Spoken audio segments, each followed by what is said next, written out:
Welcome to the Infinite Imaginarium with your host, Satori D. And today's show is kind of a makeup of another show. And I think a lot of times you have to just flow with the Tao. I think a lot of times when you force stuff, or maybe even if you're not ready for it, that it doesn't come out the way it should. And that's, I like the saying is when the student is ready, the master will appear. And I think in a lot of ways, that's how it goes sometimes. You may have an idea or a plan, right? And for whatever reason, things fall apart in your life, or it doesn't go, plans never go according to, how you think it is. And this is something I learned where everybody learns in their life, but more importantly, I learned this a lot, almost every day in the kitchen. You call it your mise en place, where you get ready for your day and you map out, okay, how many covers do we have today? We got 100 covers. I need this and this and this and this and that. And you prep and you think you're all set for the day, and you have your knives all set up, you have your station all ready to go. And then once those tickets come in, the plan goes out the door and you have to go with the flow. So there's always this balance between preparing and being able to go with the dance. The dance of eternity is something that I like to use. So this is kind of where we're at right now. We're doing this dance of eternity. Things didn't go according to plan for Saturday. And I like that because I like things have a natural rhythm. And we, a lot of times, forget. We impose our own kind of constructs into it, the mechanicalistic of time, and you have to do this and that, 7 o'clock and the 9 to 5 job and whatever, blah blah blah. But there's natural rhythms that happen. And the Infinite Imaginarium, yes, we want to do shows every 2 weeks, but we never want to miss the opportunity of now. And I recently been playing with this idea, and I did it into a little song. It's called This Imaginarium Song, and basically it was a lot of times ideas or lines come to me either in a dream or just when I'm waking up. And I had this idea and this kind of line that says that in a lot of ways, it's never going to be better than this. It's never going to be better than right now. And I think this is something that we always forget, right? When you're it's part of being in the moment and being able to experience stuff. But a lot of times you lose it if you look to the future or you look to the past, especially if you're caught up on always going too far ahead of yourself, then you miss the moment. Or if you're too hung up on the past, you miss that moment. And it's kind of saying always be able to, because all we have is now. And a lot of times we like to reminisce or have nostalgia of the past. And sometimes that's good, but sometimes it moves you out of that moment. And I want this last show, or lack of a better word, this is more of a think tank show, to be kind of, I think it's always good at the end of the year or the beginning of the year to assess where you are, where you want to go, and always to recalibrate. And this is where we are. And there's something that happened recently that I was talking to Nikki about, and Nikki was telling me we worked on her Nikki's Infinite Imaginarium, and I think that was a really good example of the possibilities or how going forward of having different things for the show. So we have like the live streaming show, which is this. But we also, what I think is the most important are our video edits. And being able to capture moments, because we could plan and have show notes and read articles and have all these plans for things, but if we stick to those plans, we lose the moment of inspiration. And I think having this dance and this balance, and I recently, one of my other favorite lines, I'm always latching onto quotes and different lines, is that consciousness is more than computation. Consciousness is more like music. And this is, this is part of where I'm at. And not only like me personally, I'm always working on that on an individual level, right? Because it's a struggle between, functioning in society and functioning with your job or even with your relationships and family. There's a lot of this still mechanicalistic things where you have to plan and you do your day like this, but also to not forgetting to stop and smell the roses, not forgetting to look for those moments of awe and being able to capture them. And in a lot of ways, that's where the Imaginarium is that time and space, and it's first starts always in your head, your inner Imaginarium, and capturing those moments. And when I get excited is when I get those little moments, right? And then I go and share it, whether I put it on a post or I message somebody or in a comment thread. And these are the seeds that I was kind of like when I was reading this article. But the seeds that you plant, the seeds of inspirations, the seeds of ideas, and see where they grow. So I kind of been thinking about where we're going and where we're at, and I think where we're at right now is in a very critical potential place.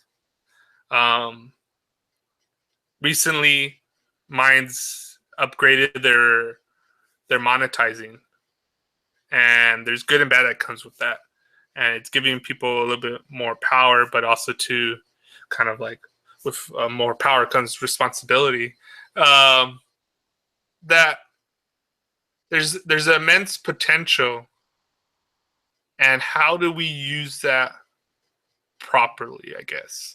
And this is not for saying I'm decreting how anybody else conducts himself, but always when I pose these questions, I'm always posing them to myself.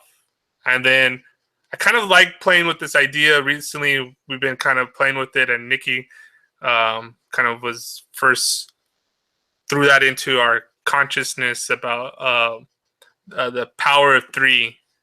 And so what I kind of mean by that is that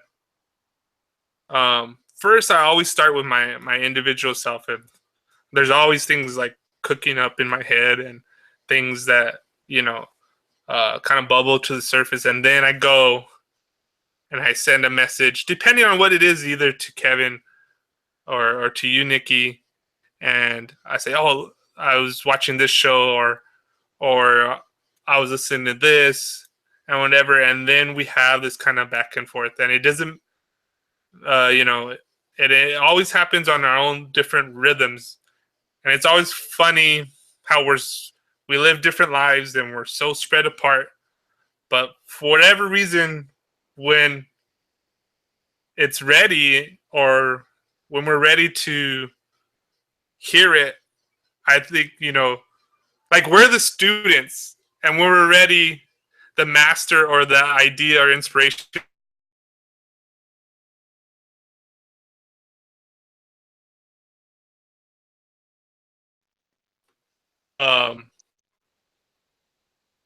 to what Nick. Yeah, I always think that there's kind of three elements to consciousness in terms of how we create our environment or our reality. So you kind of have, as you were saying, Dan, the thought process, which is like the intention. So you start off with an intention to create something or change something in your life. And then it's a case of how much cultivation of that thought through the appropriate action, which has to be kind of congruent to the original intention. So you have original intentions. People have intentions and thoughts and ideas all the time. But sometimes people aren't, for some people, they don't understand how it works. They don't understand that they're creating their own reality. So just on one basic level, they know that they want to change something in their life. So they do apply some kind of appropriate action. But then what happens is, as we go through our life and we have different thoughts, things change. So we have one thought process, so we're focused on one thing. So during that time, we're cultivating that thought. But then before we give it a chance to actually take root, where it can actually grow and flourish and then become a tangible thing in our lives, so it, manifest as something that we can call reality, that we see in our external environment, our thoughts have moved on to something else before we've given a chance, given the previous intention, idea, or the thing that we want to change in our life time to take root. And quite often people that are kind of just starting to open their minds to this idea of the fact that they create their own environment, that they can manifest things, they say, oh yeah, I wanted to do such and such, and I put the I did all the steps, but nothing happened. So I don't really believe that it works, or I've lost my excitement in that, that I could actually create something. And usually all it boils down to is that they've allowed themselves to move on to the next thing before they've allowed the original intention to take root. So it's kind of like putting things into doing certain things. It can just be meditation, focusing on things, focusing on a particular thing before we move on to the next thing, and then applying the appropriate action so we can actually see something manifest. And with the brain, we've got the conscious part of the brain, which is the creative part, and everybody understands what consciousness is to a greater or lesser extent. Everybody understands that they have a conscious flow of thought process that they experience on a day-to-day basis of their thoughts flowing through their mind. Some people don't necessarily believe that that influences what happens in their reality, but they understand consciousness on one level. And then you've got your subconscious part of the brain, which is a very non-creative part, which is kind of like where things take root.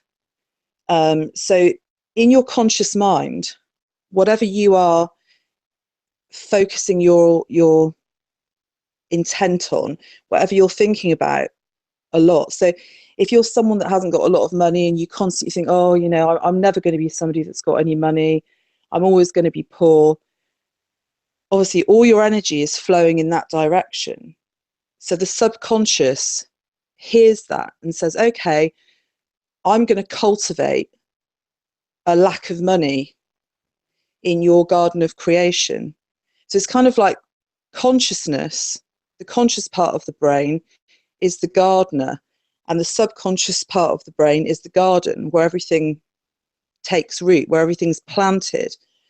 So whatever you put your attention on, whatever occupies your thoughts more than anything else, that's what's going to take root and bloom in your garden of creation. So it's about our thought processes. Whatever we imprint onto the subconscious part of the brain is what will manifest into our reality. So we can then become even more conscious in the fact that we become aware of our thoughts. And I think one of the great things about meditation is that we can really home in and focus on our thoughts, and we can start to see repetitive patterns occurring. Another really good way of fine-tuning all of this is to write our thought processes down, because sometimes when our thoughts are just going through our mind, we don't often notice any patterns occurring. But if we actually write things down, we suddenly start to see these patterns of thought processes emerging and thinking, and then we can see that those things are becoming our reality. So those things might not necessarily be viewed as positive, but they do show us some form of evidence that our thoughts do create our reality. So we can start to change the thought process, or we can decide that we're going to focus our attentions on a particular thing that we want to create. And as long as we don't, put a time limit on something, that's the other limiting thing really, is that people will say, right, I want to achieve this by this time.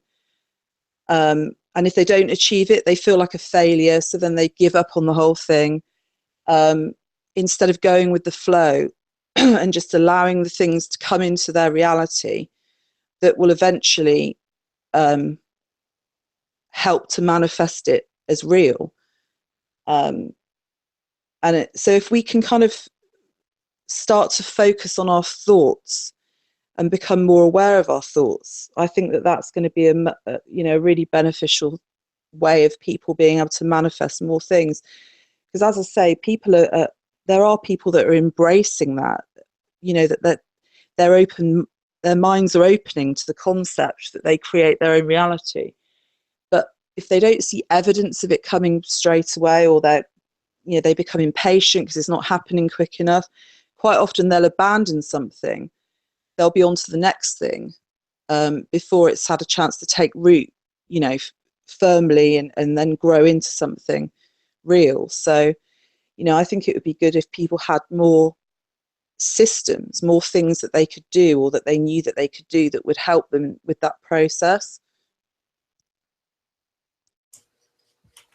Yeah, there's kind of something that, so for me, I kind of maybe want to, for within my own mind, how I clarify certain things is,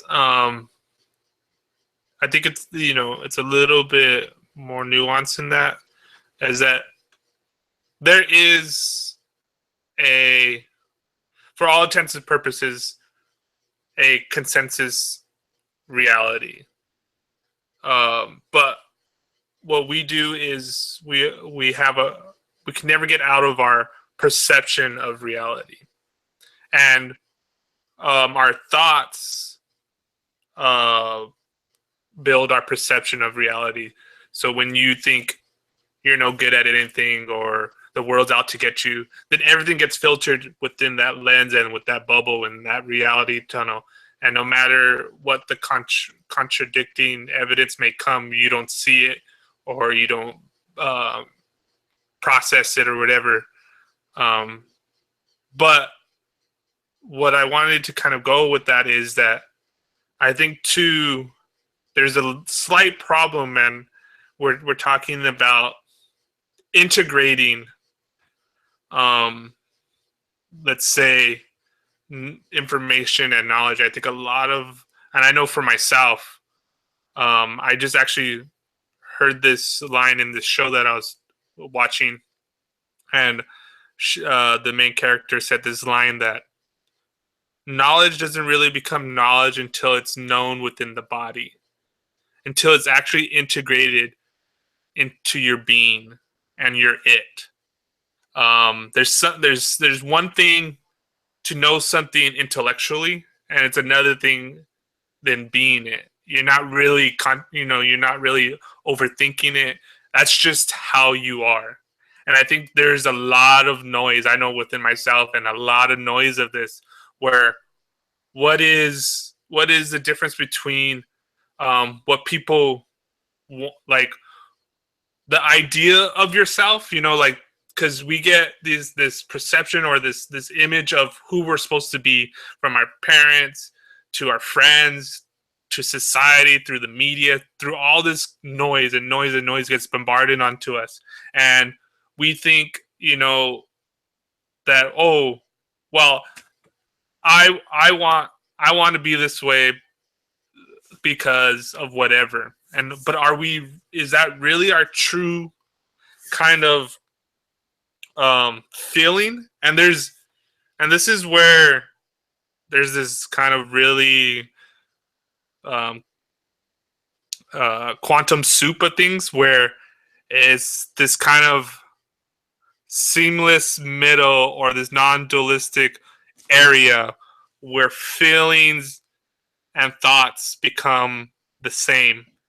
Now, they are different in how we use them, because a lot of times when we say, "Oh, I feel this way," and there's this disc that maybe there's fact,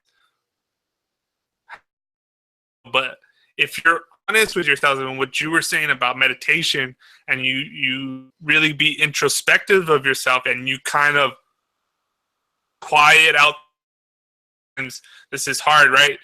A lot of people don't like to be alone in the silence, but when the silence comes, you know, you all these thoughts start coming up, right? They're all bubbling up.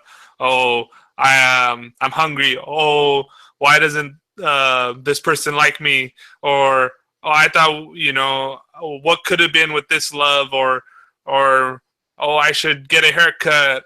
Or I wonder what movie's out, or this music or that, and all these things are popping up in your head. But if you stay with it long enough, and then you start seeing those bubbles pop, right? And they go away, and they go away, and they go away.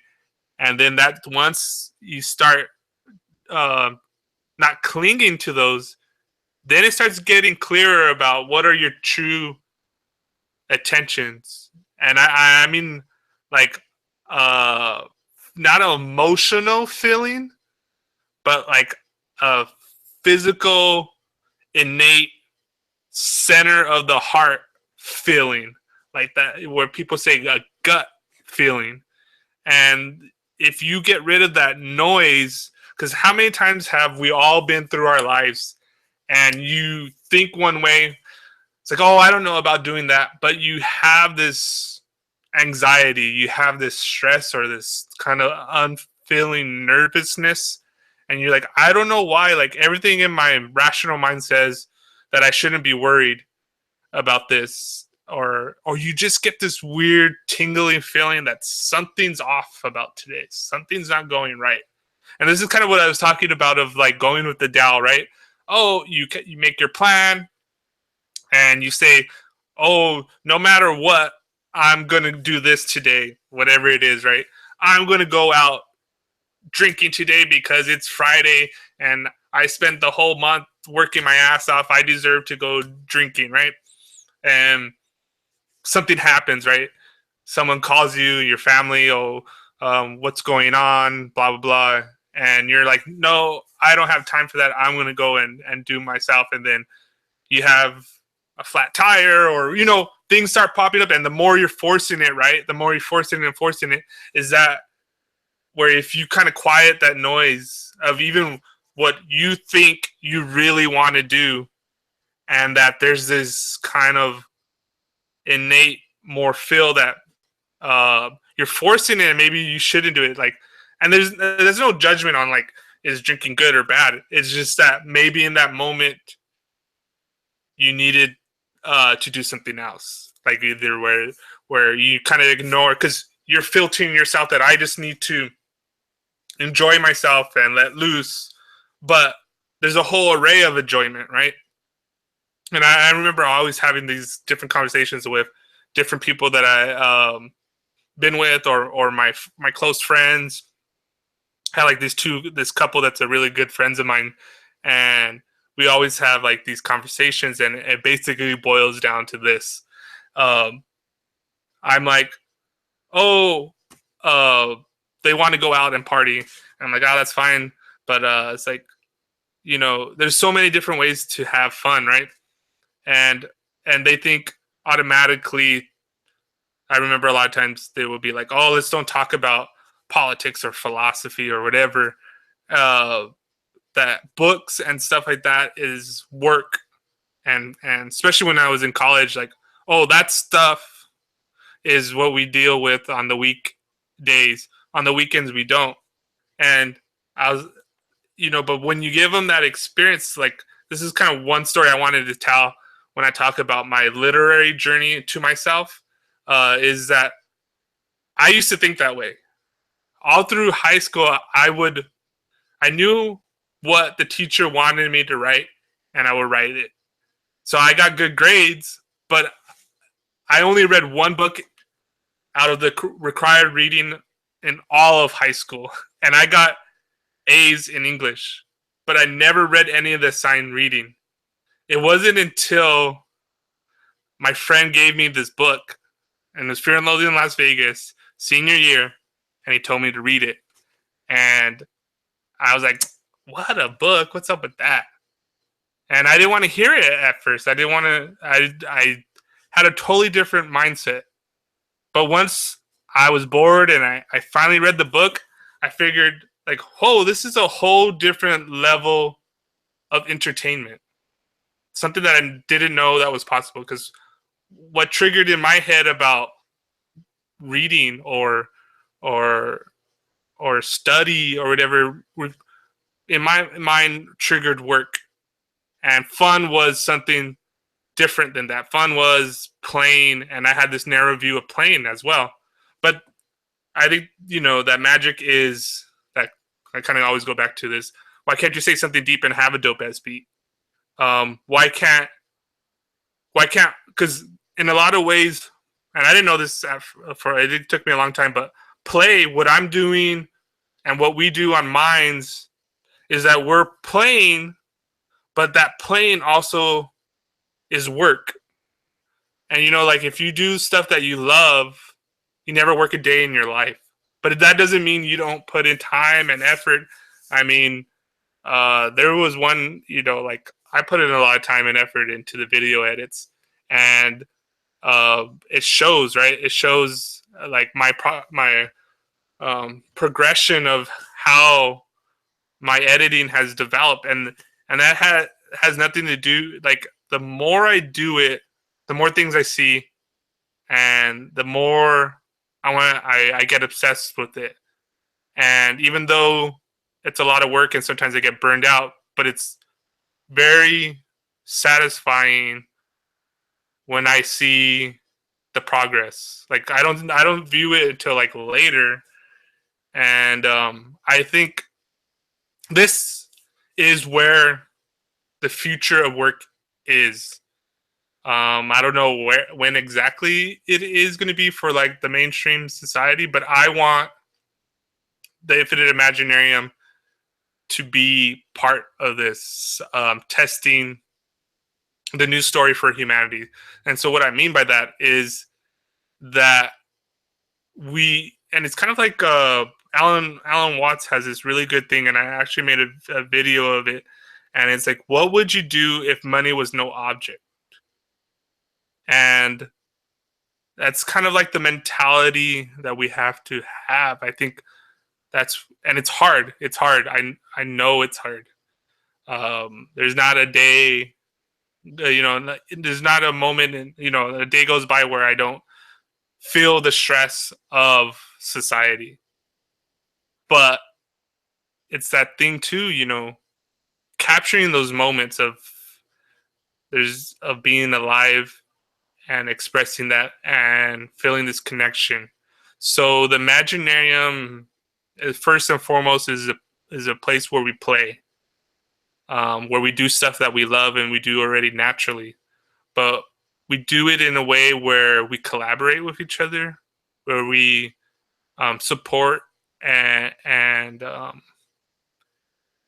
help grow that love, passion, play within each other.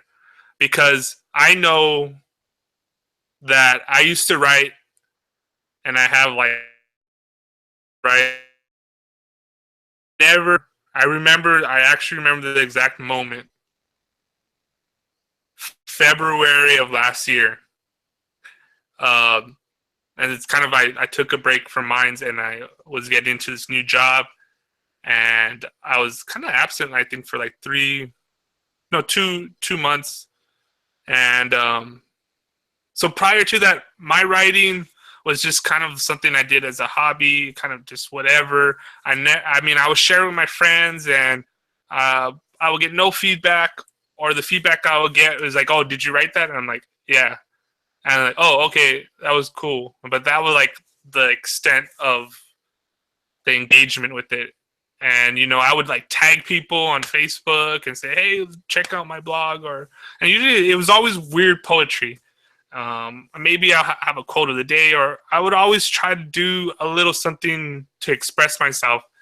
And out of like tagging, this is people that I know in real life that I hang out with on a day-to-day basis, or work people or family, and I will get maybe 1 or 2 likes, and it's like whatever, blah blah blah, and so you kind of don't get that steam. And when I went to mines, you instantly have this kind of like feedback. If you able to honestly express yourself, you will find that that emotion or that idea networks out to people. And if you stay true to that and you keep on doing that, then you'll find like Michael was the first connection I made on Minds. And we would have these good talks, and we would have these kind of like synchronicities with each other. Like, oh, I was thinking this thing. It's like, oh shit, I was thinking that same idea today too. It's like, oh, have you seen this? Like, oh shit. Oh, I told him a story about how I lost the one that I thought I loved, and he's like, oh shit, that's the same story with my ex girlfriend, and we kind of had the same response, and we kind of like laughed, and oh shit, that's crazy. So, kind of making a long story longer, uh, that when I took the break from mines because I wanted to focus in on my job, and I was tired, and then of course I was working so hard. So on the weekends, instead of writing, I went out with my coworkers and was drinking, and it was fun and it was cool. But it always came back to like, man, I miss that creating. I miss that expressing and playing with ideas. Um, and then I started to go back to it, and this is about the time when I started doing the Minds Panel show. And before that, we had the idea that came up in pirate radio, but I never did anything with it. It's just kind of one of those fleeting ideas, like, oh, it would be a good idea if we had our own show. And it's always kind of like, oh, well, everybody does this, right? Oh, I wish, like, oh, I have this great idea for a story. And you say it, right? And it's just something you say at cocktail parties or with your friends, or smoking tails, or over the dinner table, and you're like, oh, this would be neat if I did, this idea of the paper bums or whatever. And it always just stays there in that potentiality. And so when I was feeling this kind of emptiness, and things were going all right with the job, and I had fun with it, and the people that are working were cool too. But kind of what Kevin was saying earlier is that we'll have these conversations, and I'll kind of just be in the background, and I'll be quiet, right? And I mean, I like to bullshit with people. I like to have fun and joke, but then there's a certain point where there's a lot more. I know there's a lot more layers to everybody, right? Because when you're in that situation, being a line cook is so weird, because you have this kind of weird male dominated masculine area where it's all kind of um, sh- uh, bullshit, and breaking balls, and kind of playing practical jokes, and all this kind of stuff, which is fun. But there's also moments when things are real. I mean, that's part of reality too, or being real, but there's more depth to that. There's that the surface level stuff, and then there's some skin deep, soul deep, consciousness deep stuff that we're all, because what happens is inevitably, and everybody has the same reaction to me when I first kind of meet somebody in everyday life. I'm kind of quiet, and I lay back, and I first, it's because there's always a learning curve in any of your learning your station, but two, I just kind of like to view things at sometimes, and so I'm quiet, and everybody projects whatever they think I am. Oh, I always would get this because I'm kind of quiet and very professional or serious about learning my station. And so they naturally think, oh, he doesn't have fun. And then I just kind of like smile or whatever. Because inevitably we go and we're hanging out after work and we're smoking. They're like, oh, we thought you didn't smoke or drink. And I'm like, dude, you guys have no idea. And then we smoke, and then I start talking about Terrence McKenna, or talking about some trip where I went to San Francisco, or all my weird tales that I have, and I start talking about dreams. And so then when you catch people on one, and they're like, "Whoa, shit," and they're like, "Man, you're totally different than what I thought." And I think everybody's like that, right? And I think this is part of the good and bad thing about the internet. You're free to kind of express yourself, and a lot of people don't know, or I'm not don't know, but I don't think yet we have had enough experience of using it to its best potentiality. I was thinking about this because in a recent clip, I was listening to a lot of Mark Pesci, and he was talking about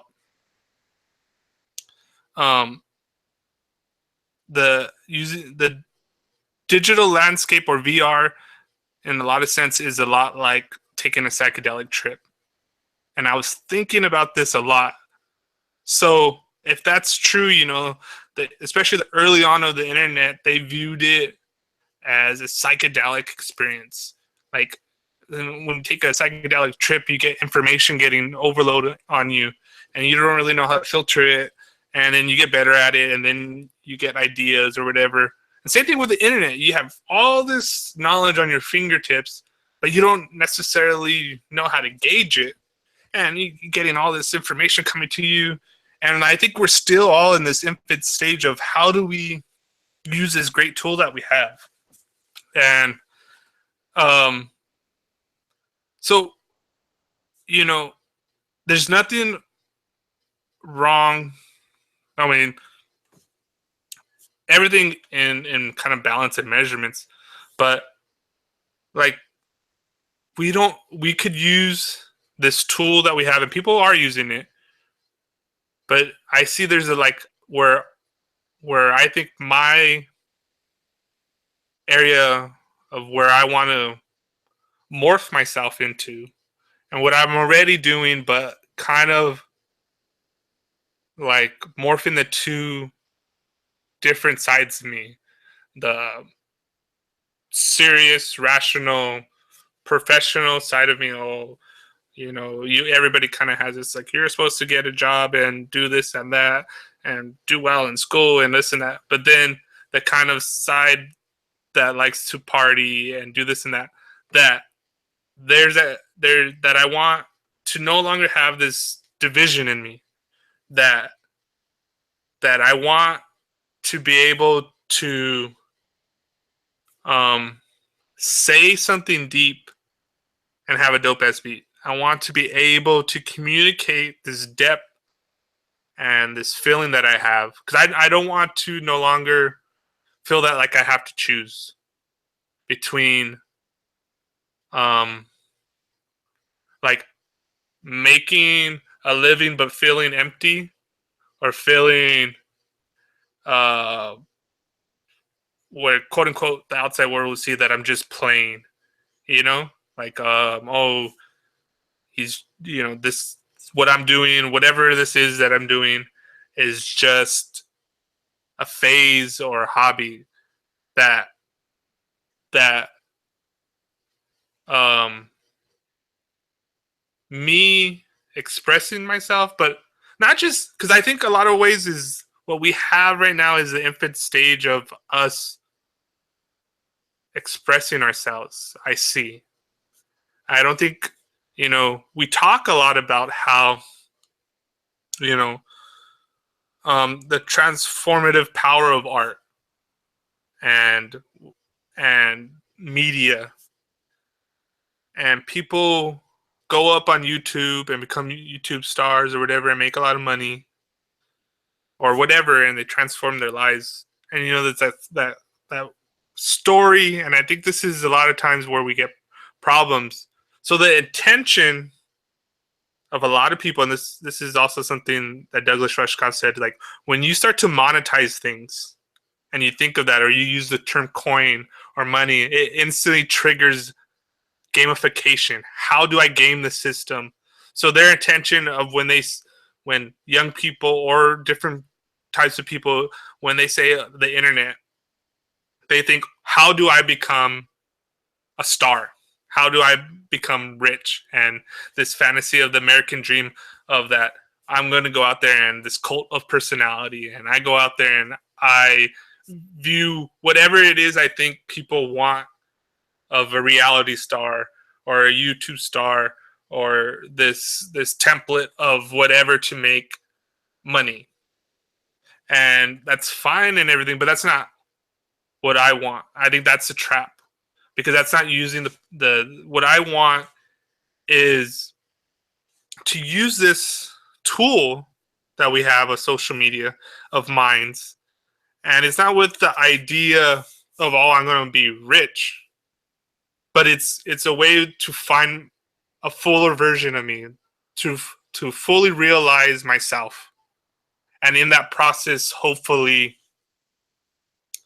um, finding people along on the journey with me on being a better version of myself, of of amplifying and working on stuff that I already love, things that I would do already without any, like, I dream now of video editing. I I I I talk and look at things. I'm not there yet to say that I as lyrics, but I do think and view things as poetry. Um, that's now that before it was an intellectual thing that it would be nice if I was a writer, or it would be nice if I would do this. But now it's getting more ingrained in me of that's how I express myself. That's how I want to be. This is this whatever process that I'm in is me uh, on a journey of fully actualizing my being, and not only that, but expressing that, and in this process, because and I think a lot of times the magic, and this is what I meant about there's going to be no better time than this. In a lot of ways, this is going to be the best moment. It's always those moments. And I said the struggle, the grind, the pain, the struggle, and the grind, the bliss. Um, you know that that journey in a lot of ways is it's where it's at. It's that being, and it's hard. I by no means am, and I don't, and I think this is wrong to view it as there's an actual state or stage where you actually just become like there's no endpoint. It's a continuous process, and it's really hard. I think it's in a sense it's easy to express, but also too it's really hard to actually communicate it. And I think this is this process that I want to continue to focus on is this communing process. And we talked about it is about sharing ourselves so that we change the story of separation and go to the story of connection, where I turns into us. But yeah, Nikki? Yeah, it just reminded me, I was having this thought the other day that it would be really good to write a series of books, or at least one book, um, to sort of accompany me, the show and the talks. So very similar to Lee Travis's Wiki Being, people could come forward anonymously and they could share their stories, their life stories. And it could all be documented in a book, and it could be called Imaginarium, Infinite Imaginarium Life Stories, or the stories of the Infinite Imaginarium. Because I kind of feel as well, my thing is with like the internet is that I sometimes worry that things that are documented within the net could get lost somewhere along the line, down the line. And it'd be nice to have an actual book, where these stories are documented, and people wouldn't have to be sort of say who they are, their real name. They could have like a pretend name or whatever, and they could be completely open and reveal all information about things that have happened to them, and things that they wouldn't necessarily normally share. And I think doing that, we could that helps with the connection. As we all share our stories, we can, similar to what you were saying earlier on, Dan, about how we can all connect up.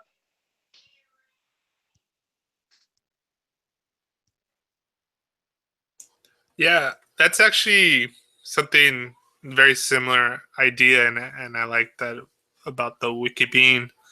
And I still have the group. It's called Open Source Story. It's still there somewhere, and we could use that. But I mean, I think I think we were talking about this earlier, but I like to bring it up now. Is coming up with these templates, and they're just loose suggestions of how we better or we're better productive with our playing and with our creativity. So, for instance, and I want to put this attention out there, and for the first time, I think um, starting and we'll hopefully use the rest of this month, and I'm definitely going to use a lot of my downtime to really form this idea, but to throw this idea out to you guys and to anybody else later that hears this, is that it actually starts with us three. Us three are the Imaginarium right now, and what I want to do starting in the new year is that we begin to um, use the tools that we have on minds, and that being the monetizing of Infinite Imaginarium. So, but if we do that, and this is where I want to, and I feel that I'm in a place where I could produce good material, and this is where I want us to start testing, right? Because what I want the Infinite Imaginarium to be is a place where we help inspire people, help whatever. I use this kind of tongue-in-cheek phrase of manifesting your digital dreams. But in order to do that, there is the practicality of the monetary side of things to be able to fund or whatever. So in my way of thinking right now, and it's not fully formed or whatever, but so for instance, I haven't necessarily played with it later in a meeting, we'll probably hash out details about this, but roughly speaking, if we are to monetize the Infinite Imaginarium, then I take that seriously, and I feel that I'm in a place where I can deliver on is someone, and I don't even necessarily want the subscription side, but I because I don't necessarily like that word, but I do understand the benefit of that.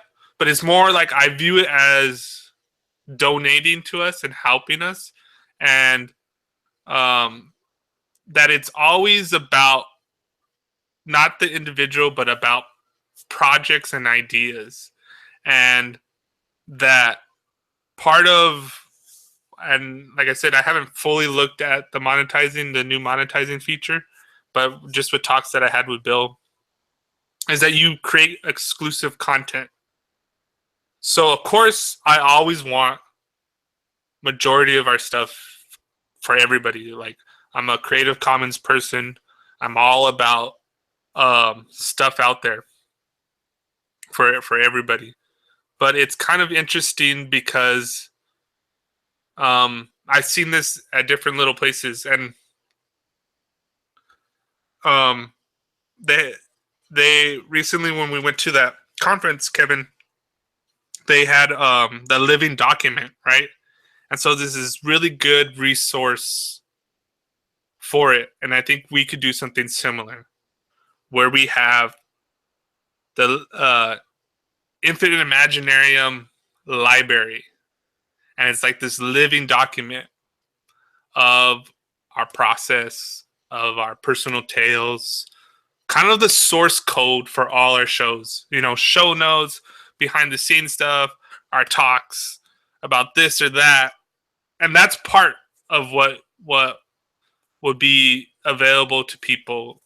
And see, I understand we do need money, and I think that's where it's at right now in this very narrow view of money, of monetizing means you give money. But in my view is that I want to expand that we not only crowdsource for projects and ideas, because eventually where I want to go is that we always have these think tank areas, and we always have these comments. But when we get a really good idea, that resonates with people, then I want to manifest that idea. So, and how do we go about doing that? And it's like this, and this is where I mean, like this in between kind of soup of potentiality. Like, in order to do that, then you need to like dedicate the time and effort that it is to do that, right? So, like I said, like I want to take this online course about systems thinking, and it goes all into that Bioneers thing that me and Kevin, and I think this is like the natural progression, and that's why I was so excited that that blog that I wrote did really good. So, and I don't always view things this way, but I do know that the importance of viewing things as, oh, there's a niche in the market for this. There's an area for this thing to grow. So part, and I like using not market terms but more natural terms. So like I always came up with this concept of the ecology of ideas, and you need resources so you have an environment that's healthy for things to grow naturally. And I think when we start using terms like that and thinking more like that, then we, and this is where I view the future of Outlook. You know, when we talk about story, and I know we use it a lot poetically and in painting and stuff, but also too, what I really mean by that is that our minds, right, and it changes when we differently, or we expand the definition of things, and we give resources as far as, hey, um, this is the concept of systems thinking. This is the concept of deep ecology, prime culture, Kind of like that's why I've kind of recently been playing with that idea of the science of art. And I think where I feel comfortable is that I'm not a scientist per se, you know, I'm not. But I do think that I have a knack, or I have a passion of being able to play with complex ideas and then coming back and expressing them in a way that that's hopefully is able to kind of communicate that. And I think there's a real need for giving people a a new experience, or a better I see, I don't even like using those terms, but giving someone an experience of, I remember because I was looking at old shows, and when I had Greg Meredith on from Scenario, and he kind of posed, what is the Infinite Imaginarium? And I kind of said, oh, the Infinite Imaginarium is this. And my thinking was that there's things that are being built right now, and I think there's already tools and everything for us to live in this future that everybody kind of wants, right? The most idealistic view of blockchain, of the systems thinking, the kind of ecological idea of the world as a living, breathing thing, and that we're all connected, and that future, I think it's already here, but not enough of us see it, and there's not enough of us to express it. So it's two part, right? For me, is one is doing the actual work of reading certain books, going to certain conventions and webinars, and connecting with people. And then the second part is laying that down to a dope ass beat. That's where I see my best value of this whole giant scheme of things, because it's overwhelming at times, you know. Like, there's this huge disconnect of our idea of the world and then how the world actually is, and even the idea and the possibilities of ourselves and then who we actually are. And it can get overwhelming at times, and a lot of times you're either living in the future, or someday I'm going to do this, or you're living in the past of, oh, I wish I didn't do that, or why am I stuck doing this, and forgetting the awesome potential of this moment right now. And I kind of want to, this is where I want, for me as a show, and this is why I've been kind of taking over and rambling a lot, because I want to fully express it to myself and kind of like declare it. Like, I want to be to do this in a way where not only do I transform myself, right, into, because like declaring myself, and I kind of already said, you know, this, I use these words kind of tongue in cheek, but more declaring, okay, I am a digital shaman. I am a mind's artist. And those two terms, what I mean by that is that I use the digital environment to give people experiences, communicate visions to people, and it's in the effort. If they're ready to hear that message, then I have hopefully encapsulated that into a digital medium of whatever it is, my video edits, a blog, poetry, an image, whatever, it's there. and that thing's there for it to spark in you. But not only just a passive sparking of you, but for you to get curious, for you to go on the journey, and to constantly always going further, always saying, what next? That's fine, we did that, but what can we do next? And like, but not living so much in the future that we miss this moment.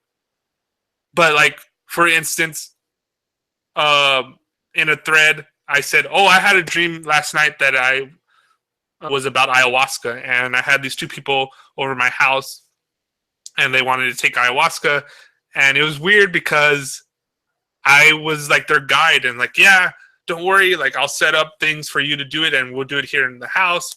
And then there was this conflict, and I remember my dad came in, and he was like, "What's going on?" And I was like, "Oh, like don't get upset, but blah blah blah, this and that." And I kind of had to express myself fully to my dad, to tell him that yes, I know this idea of taking a drug, quote unquote ayahuasca, triggers this stuff into you, but really that's not what it's about. And I'm honestly expressing myself that I need this space, that it's not that I want to do it in this kind of fun way, but I need to help these people with this experience.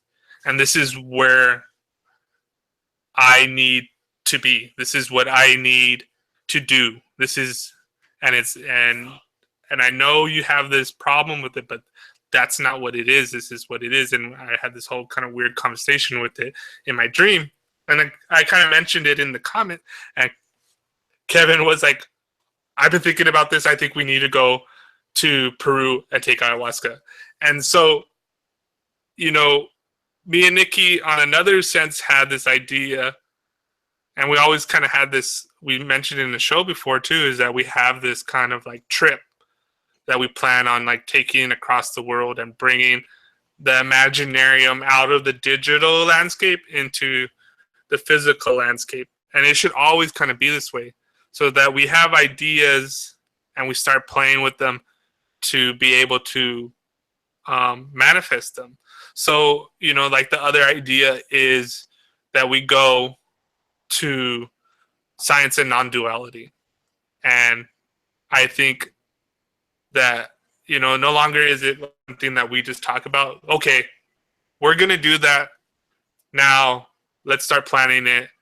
We'll do this stuff off air, but basically just for the stuff for us right now, what we're talking in, and whoever else is going to read, listen to this, is that's where we're shifting our minds. Is it's not only just talking about things, it's not just sharing, because which is a big part of what we're doing, but then how do we integrate that?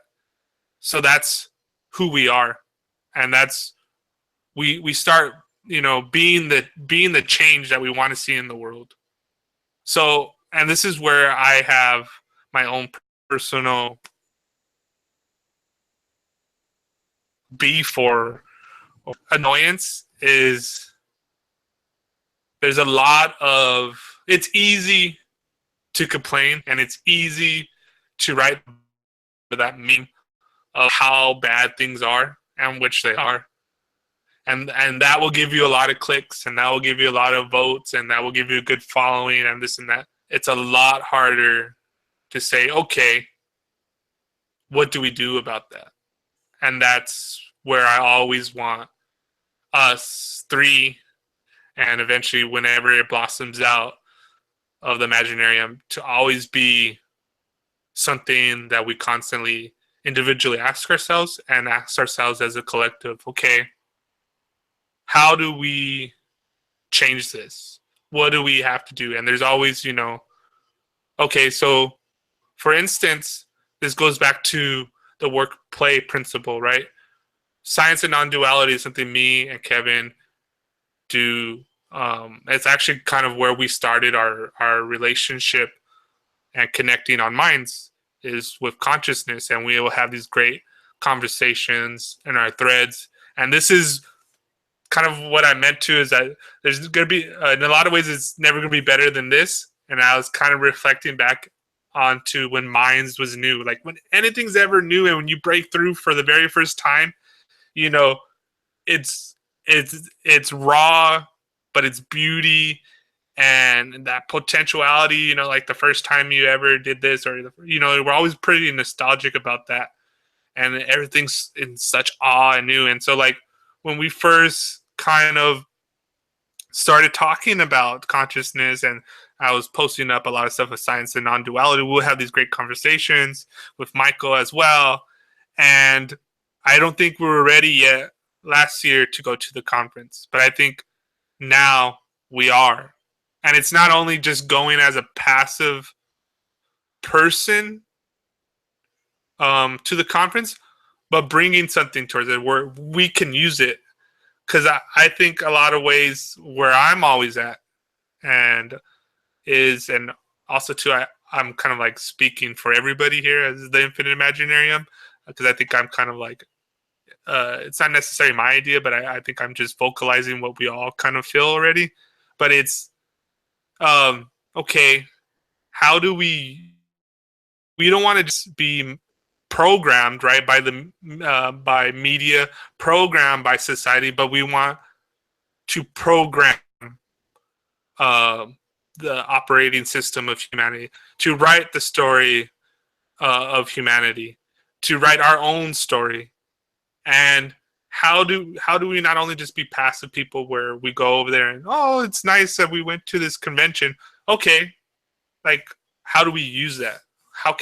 But it's always kind of like there's no separation between, oh, how do we do this, like go to that conference, but also to, and that's what the beauty, I think, the magic of the Infinite Imaginarium is. Loosely we could play with that idea. Oh, we're going as our entity, Infinite Imaginarium, and quote unquote, we're gonna cover it for the show.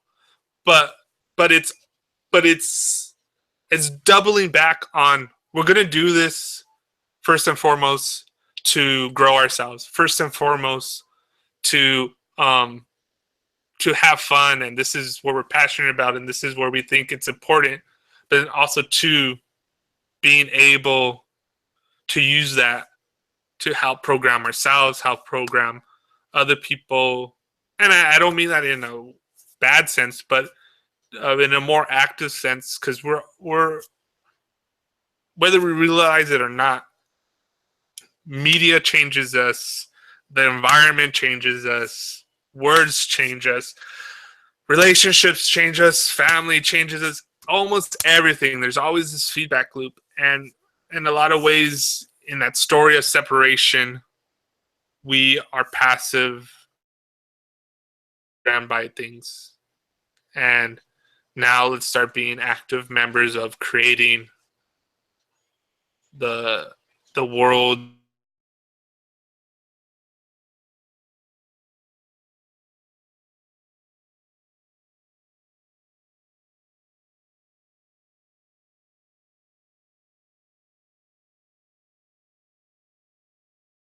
with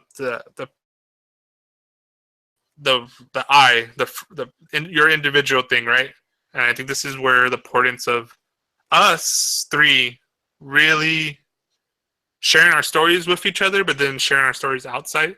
Because once we clarify our attention insight, once we clarify our creativity insight, then we bounce it off into this incubator that is the Infinite Imaginarium, which is where we feel comfortable with each other. And it's kind of like goes back, right, Kevin, to that conference we went.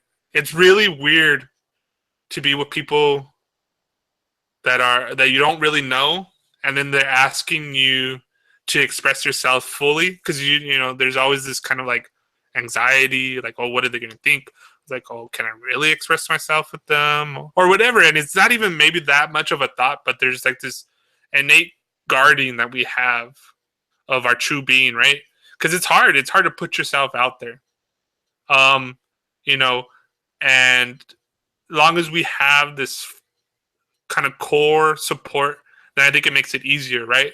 A lot of times, and I don't get a lot of bad stuff. But I do get, I've said this before and I'll say it again, is that I really don't care when people downvote stuff or even say stuff in the comments unless it's my poetry. And I've been doing more and more of like actually my own, inner expressions of stuff. And even my video edits are very personal in a sense. And like, I would never think even 3 months ago or 4 months ago, I would be doing a song. Like I never thought I would be like I don't know. I still think that's kind of weird, but I see the power and the potential in that form of expression. And by no means am I great at it, but I think what I do bring to it is some honesty and some rawness to it. And that when you do it, when you lay yourself out there like that, it's hard, right? And then when people don't get it or even have an adverse effect to it, like when someone says something about my poetry or a personal thing that I wrote, it bugs me. It really does. And I get over myself. I feel it and then whatever. But, you know, and that's part of it, right? Not everybody's going to get it. And it's actually good. I think it's a good sign in a lot of ways if people don't get it. But at the same time, I don't want to get too distracted with that because I'm not doing it. I'm first and foremost doing it to express myself and doing it to grow myself. And then the second part is to hopefully grow the outer network. Like I'm strengthening my node of consciousness so that it helps take this cosmic web and what this thing is, because I don't think it really knows. And I don't think I think a lot of times too we spend too much time overthinking stuff, and I think that we find that kind of intuitive power, and I think that's a lot of times what happens, right? I know this being creative is like, oh, I don't know if you. It's about allowing yourself to go out there and make. Quote, there's kind of even no mistakes in creating, but you should always think about, oh, okay, that was good, but how do I make it better? What's next? What can I do more? And I think this is where I like to actually personally thank both of you guys because it's been a really great experience, and we're only beginning, and that we're on this journey. And a lot of times, I think we over each other. Like, you know, you have these comments on mine's like, "Oh, thanks everybody." And I don't mean this in a bad way, but you know that. And a lot of times, I don't do that, even though I do feel it. But I do get a lot of my feel when people honestly, whatever I have done, like I've told this to a lot of people, but whenever it sparks something in them, like a comment or sparks and I'm gonna do a shout out to Sikh Sikh Gnosticism. We haven't done it recently, but a lot of times when I would write a poem, he would write a poem in response back, and that's like the greatest compliment and feel that I ever get. Like that is worth a million likes and a million reminds, you know. But I guess I want to go to Kevin because I've been talking way too much. But where Kevin's at with everything that we're saying, because I know in a lot of ways I think all three of us are on the same page, but we each view it differently, and we each have our own strengths. And I think when we bring our passions and strengths together, that we're greater than, you know, the sum total of our parts. So yeah, Kevin. So that was beautiful, partner. That was a lot. There was a lot of beauty there, and My Imaginarium is empowerment, hands down. What I see the fundamental issue is we build an outer ego into people when we're talking about analyzing the past and looking into the future, that the now battles for a presence in our minds. And my entire goal as an altruist here has nothing to do with in any way compensation. A gift that comes from the heart without request and without expecting it is the only true reward in life. That's all we ever really get. And by helping people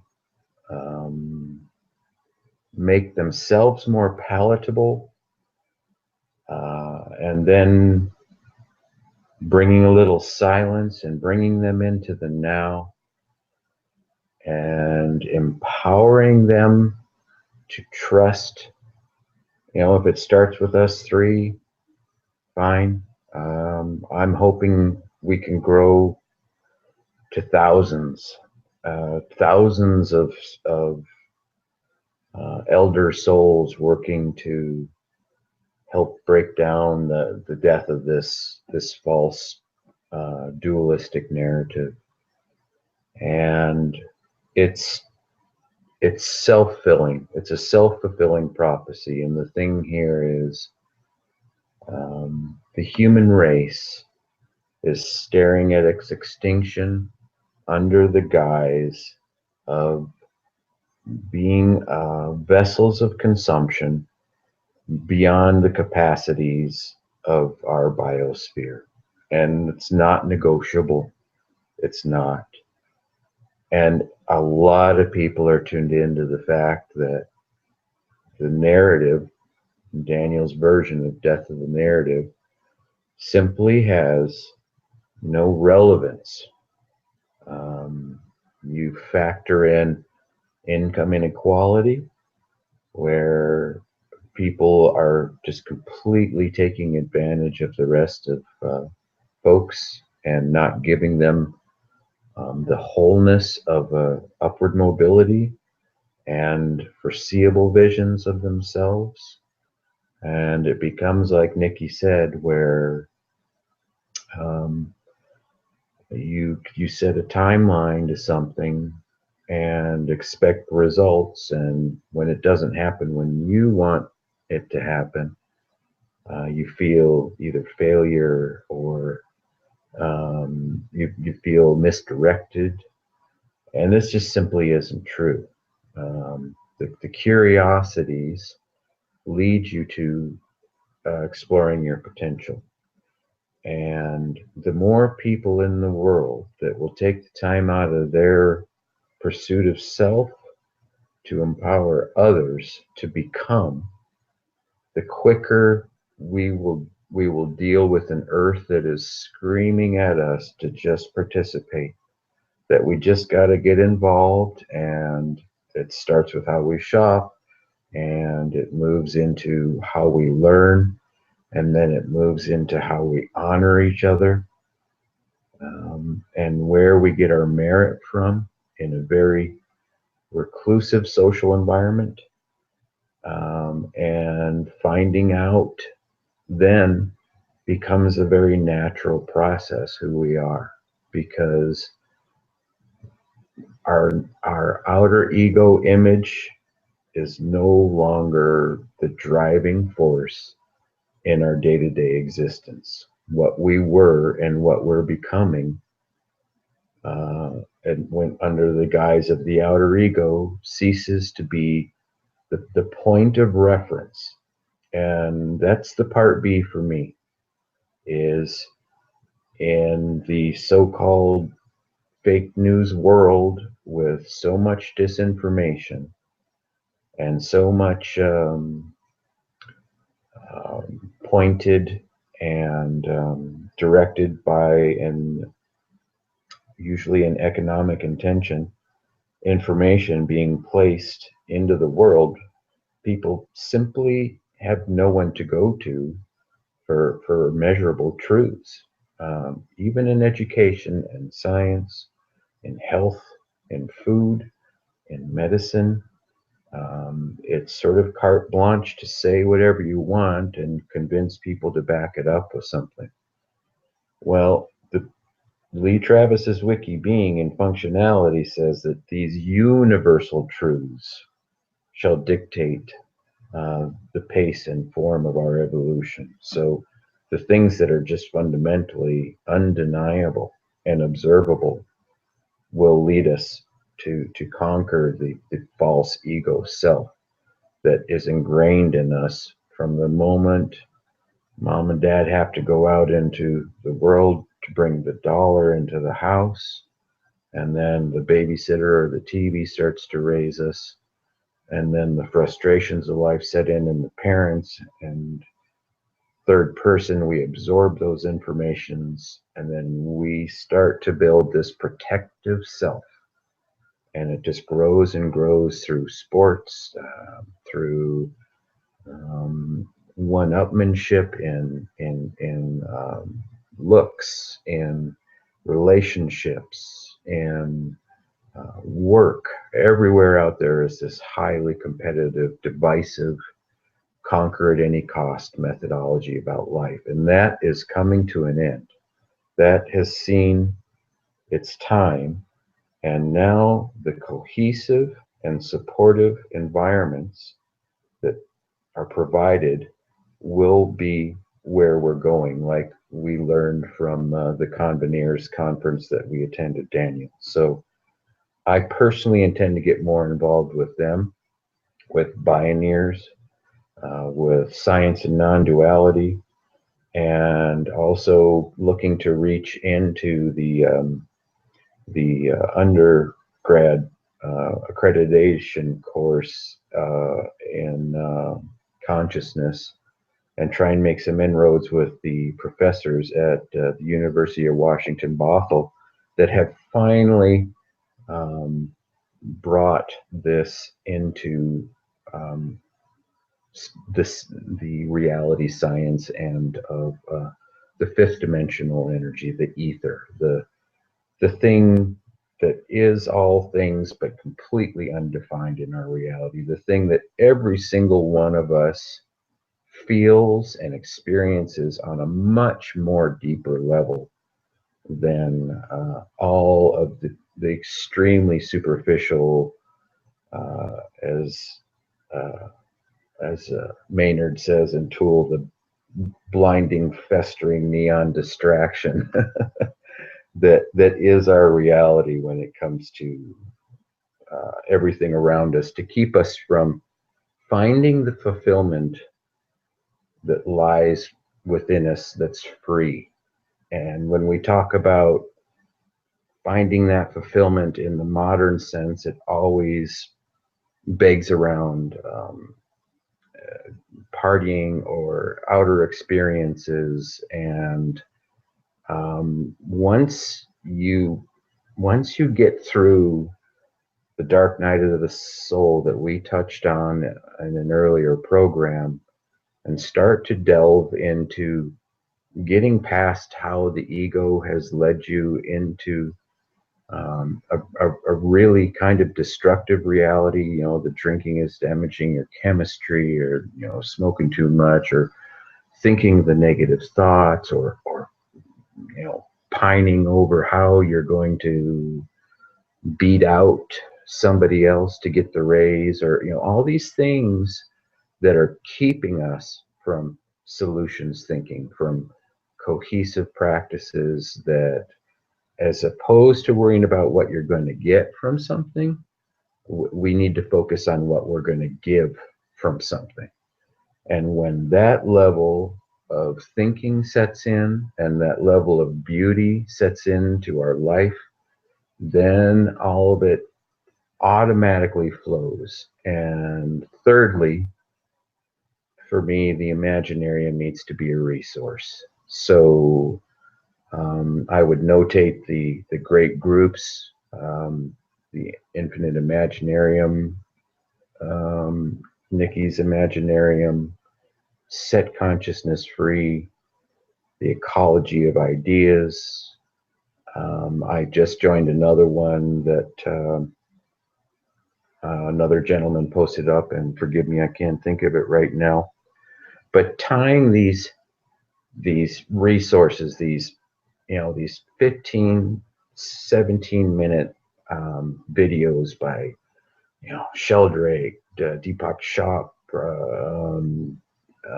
all these pioneers, scientists, the list goes on and on, where you can be this person who you are now, and you can turn on one of these 20-minute videos and completely blow what you think reality is out of the water. All of a sudden you realize this way higher, deeper interpersonal power that I think we're here to introduce people to.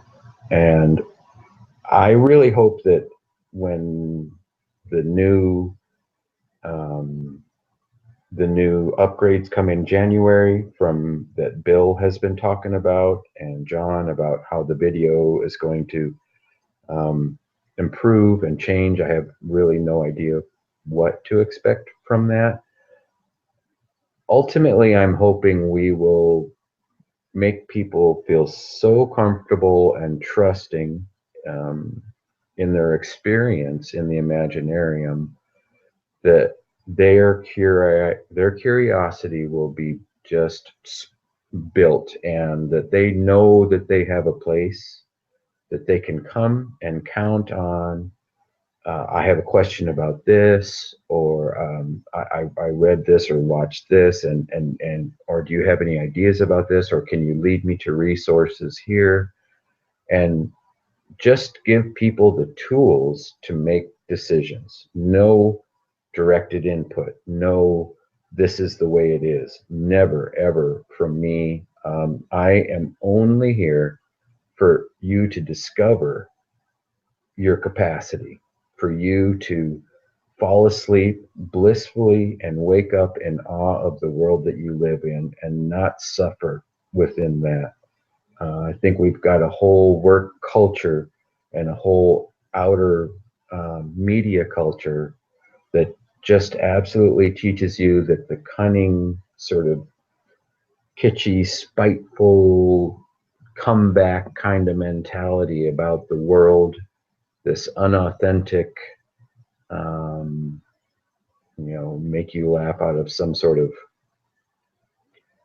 funky thing that you thought was really interesting thing, is like, you can only take that so far, and it desensitizes people. And like you said, Dan, about your poetry, when you put your heart on the plate and say, this is me being me and expressing my love and being open, I'm transparent to you. It's difficult. It's very difficult to do that. And like you said, we used to have just people writing poetry, short stories, publishing their art, and you saw a huge pullback in different waves of migration, because that sort of cunning comment culture became the way you got market share. It became the way people were exposed to you, because you made up some little quip or some little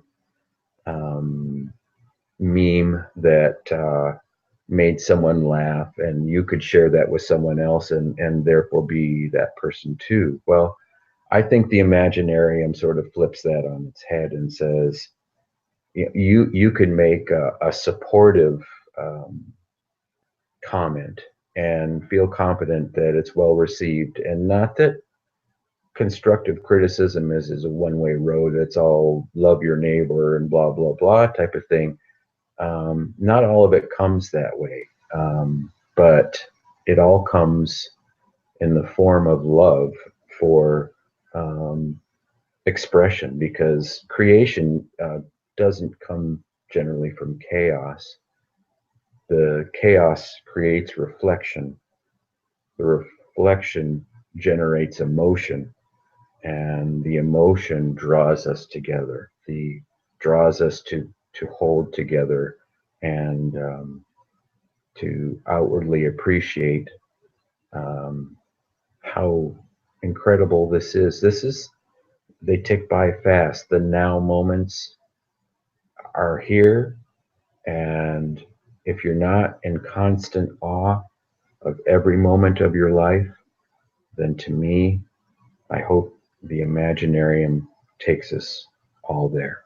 And I'll take it back to you, Dan. Nikki, I know you want to say something. Yeah, I was just going to say that one of the things that we hear quite often is that wherever we put our energy, or wherever the energy flows, is where our attention is, where our attention goes. So, theoretically, that sounds quite simple in terms of changing the narrative or creating a new paradigm, and as you say, Dan, I believe we're on this sort of precipice transitional stage of going into a new sort of unity consciousness, sort of moving out of that separation consciousness that has been going on for so many years. But, it's part of human nature to abandon something when we don't see results fast enough. So what happens as a result is that we end up manifesting a conflicting reality, or a confusing reality, because obviously it's a collective effort. So, that inability to sort of stay with the program, because we get impatient, or we're not seeing results, or whatever, we end up getting this conflicting cocktail of different things going on. It's like a mixture of collective thought being projected. It's not a case of needing something to fill a void, or an emptiness that we feel so much. It's a case of doing the things that give us the most joy. And the other thing that's to take into consideration is that the heart is at the center of all of this. There isn't any mistake that the heart is within the center of the human body, because, it's like a transmitter. So whatever emotions we feel, whatever emotions are attached to a specific thought process, or something that we want to create in our life, we then send that out, via the heart transmitter as a vibration, and then we attract back into our external, what we perceive as our external reality, an exact vibrational match to our emotions. So obviously we need to pay attention to the emotion that we feel in relation to something. If something's causing us a lot of stress, but because of, our family, it might be a case of our family said, oh, you should do this, and we might have got into our heads since we were sort of age 10 that we have to achieve a particular thing to make our parents proud, or do a specific thing. But in actual fact, it's giving us a lot of stress. It's not making us feel good. Then we're just going to keep drawing into our reality things that don't make us feel good. But we're not going to be necessarily making the connection that the thing that we're trying to create to make our parents happy is what, is what's creating that bad feeling, or creating all those other things that are actually quite disconnected. We create our life and we're not enjoying it. We're not liking what we've got, that what we're seeing. So that's the other thing that I would say, is just to pay attention to how things make us feel. If we're feeling empty, or we desperately need to do something to fill a void, then we're not in that now moment. We're not within the moment. We're either thinking about past things that have caused us pain, or thinking about future things that we must achieve in order to impress other people or make other people proud, but don't necessarily make us feel good. When in actual fact, we just need to think, what gives us the most joy and bliss and happiness? What makes us most happy?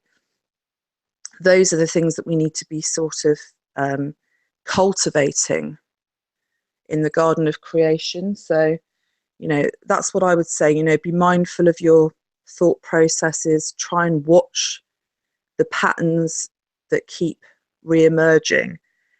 And if we want to create something specific in our lives, then we need to really focus in on that as much as possible. Make sure that the things that we do match the intention. You know, we can't be doing conflicting things or things that are not congruent to the intention, otherwise it won't manifest. And then ultimately, how does it make us feel? Does it make us feel good? You know, sometimes we go down a path because we think it's what we should be doing, even though it makes us desperately unhappy. But we think that's what we should be doing because that's what everybody else is doing. And if we step out of that common normality of doing things, people might look upon us as being weird or abnormal. So we continue down these paths of things that make us unhappy. And then what happens as a result of that? We send out those vibrations via the heart of not being happy, not doing the things that fulfill us the most. And we create lots of other things in our life that we don't want. So yeah, I would just say pay attention to the way things make us feel, because I think that's one of the main keys to creation is our emotions and how we feel. You know, what we feel is what we send out, and then we will bring things that match that vibrational feeling into our reality, which could be things that we want, it could be things that we don't want. And so, yeah, I would say that for me, emotion, feeling is probably one of the main keys to creation.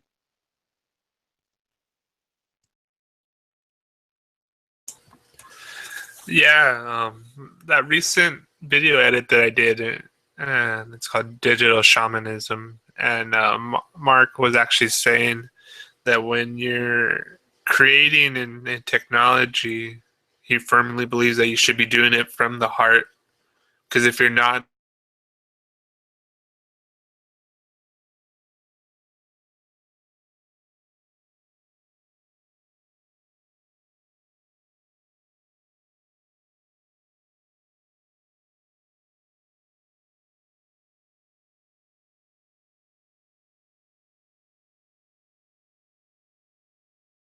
how do we first individually, right? Sure that whatever we're doing and supporting and creating is from the heart and not, let's say, and it's hard to know because we all kind of crave some stability, um, survival, security, right? And a lot of times our own mind can play tricks on us about, like, am I really doing this because this is my path with heart, or is it because I think this is going to get me something else, a means to an end? Like, I'm doing this so whatever as we go along, that I'm going to make sure I get money or attention or whatever it is that we seek. But I think, it's flipped the other way, right? If you constantly are fine tuning your path with heart, because it's, and I think this is where I'm always finding myself at, right? It's one thing to know something intellectually, and it's another thing to actually be it. And the being is something, it's like this Zen thing that's how can you not be yourself? Like, you are, it's like there's no thought to it. Like, take all of that construct of your mind out the door and just simply be. But that's also the hardest thing in our society right now. We have all these great tools and all this great things, but yet we still don't know how to just be. And I see this a lot in these threads, and I think part of my own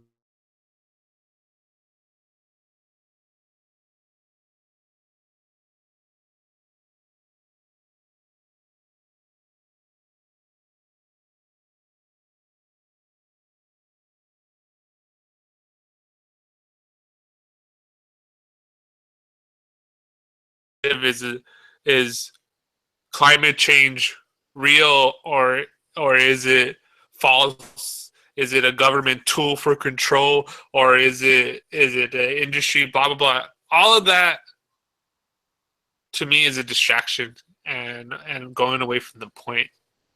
Like it's about uh, first doing what truly gives you fulfillment and meaning.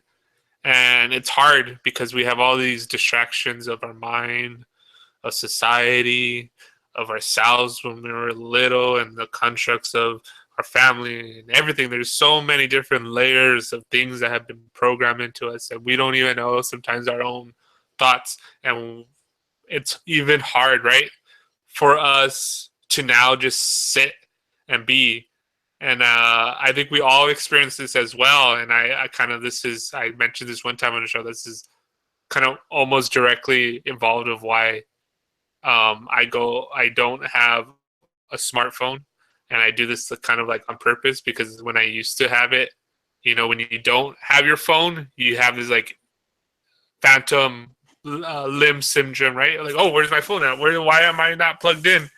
And, like, it's so weird that's so ingrained in us that concept instantly gives us terror and fear, that we don't have these little devices, or we don't have this stuff that and not all of us, but I would just say, just generally speaking, there's this instant anxiety and fear of us just being with ourselves alone.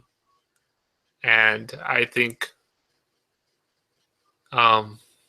it's a challenge, and it's something, this is part of the dance, right? Of silencing all the different masks and programs that are embedded in you, to center yourself, to be in the center of that cyclone of your own ego and outer egos and constructs of society and culture and history, and they're all swirling around you, battling for your will and your attention. But if you're in the center of it, you kind of live in that eternal being of yourself, where you're able, more times than not, to be able to be exactly where you need to be who you exactly need to be. And that's fluid. It's so fluid that and I think, because we have such a weird perception of things, is that we have a narrow view of the human spectrum. And I'm kind of going to bring up something just to illustrate a point that, we think, or there's this common view of, if you're awake or enlightened or whatever, it's kind of the image of the saint or the Messiah, that everything's good. But, there's dark nights of the soul, that sometimes it's all right to cry. And sometimes that's what you need to be in that moment, right? You need to feel that pain. You need to cry. You need to cleanse yourself. I mean, there's actual physical component to crying that cleanses you. And now you can't cry constantly into where you're catatonic, but you can also be an emotionless zombie. And this is where the center of the cyclone is, right? And I think a lot of times we're not allowed to really do what we have been doing right now, is just like,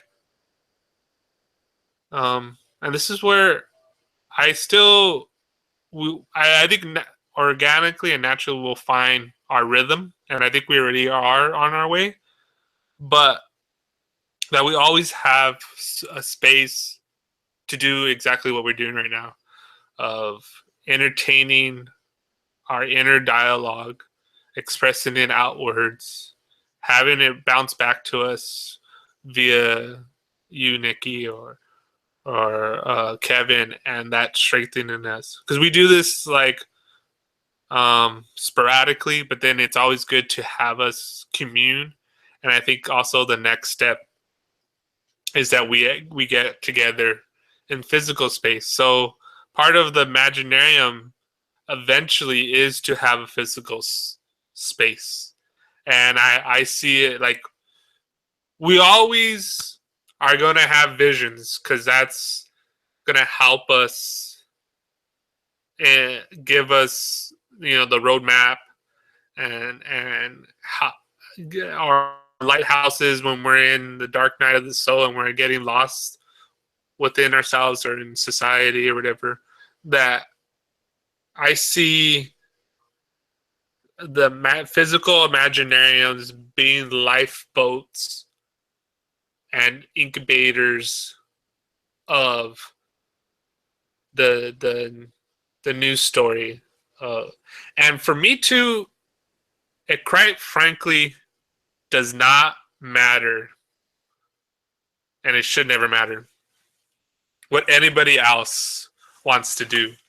Like, there's this massive amount of fucking energy wasted on bickering with each other. And there's a whole industry of this. And I don't like to express it that much because it creates this thing, but I just want to say it right now because it bugs me. There's a whole industry of critics and commentators. Sometimes, in the back in the magazines and newspaper, a food critic, a literary critic make more money than the actual artists, the people actually creating the new visions and ideas, and the people that will criticize them will have a better living or make more money. And like, I see this a lot, and I don't want to necessarily harp on it, but I always want, because I know this is within me, I express this so I don't fall into it, and I'm kind of falling into it right now, but it's to kind of to expel it, is that because there's two pronged to it, right? You criticize and you have beef to create attention, and this is kind of the master of this is Donald Trump, trolling and talking shit, and actually got him to the highest office. But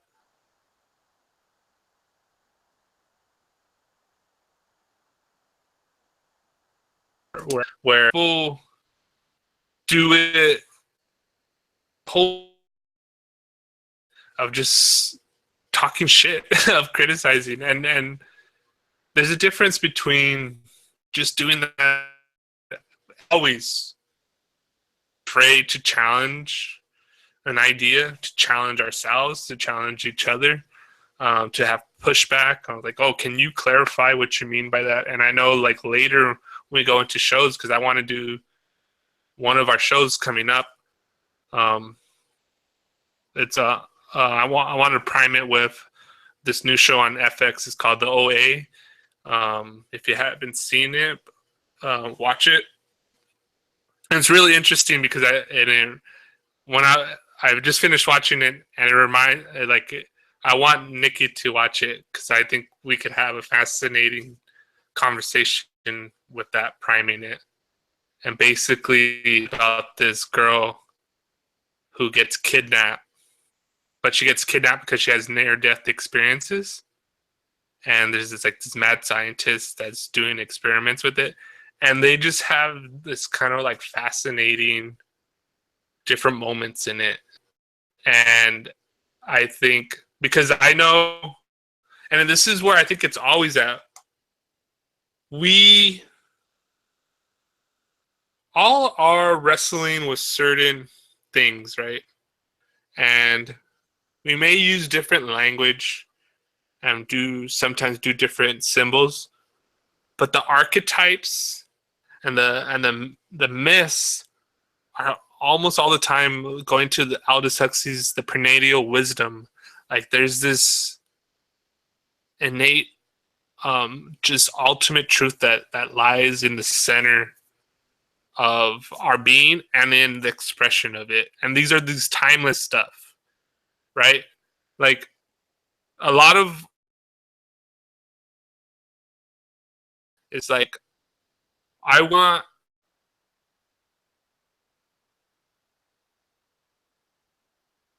something to do. It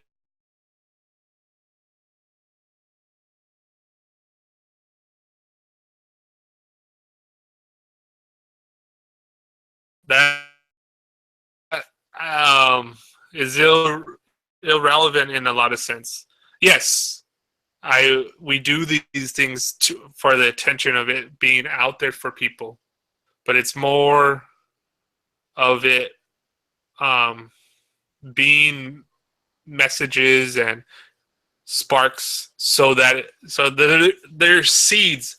All the media I think that we do are seeds of creativity, seeds of ideas, seeds of motivation, seeds of inspiration, seeds of awe of whatever to help grow when the time is ready. You know, I think this is more and more, I think, where me and Kevin come from. And I think where we could do a lot of service of really sharpening our symbols to use natural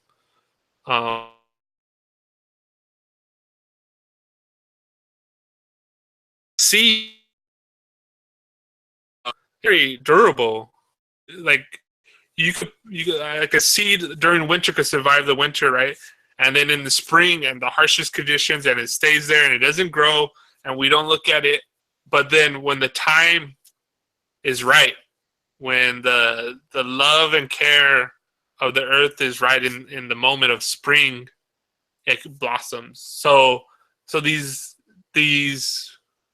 little nuggets of media, of expression, of creativity, of art, of love, or whatever that we're doing, that a lot of them, maybe it's not their time yet.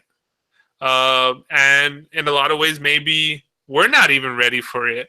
I think this is why I keep on going back to doing them to songs, because I a lot of times play them and I kind of like listen to them.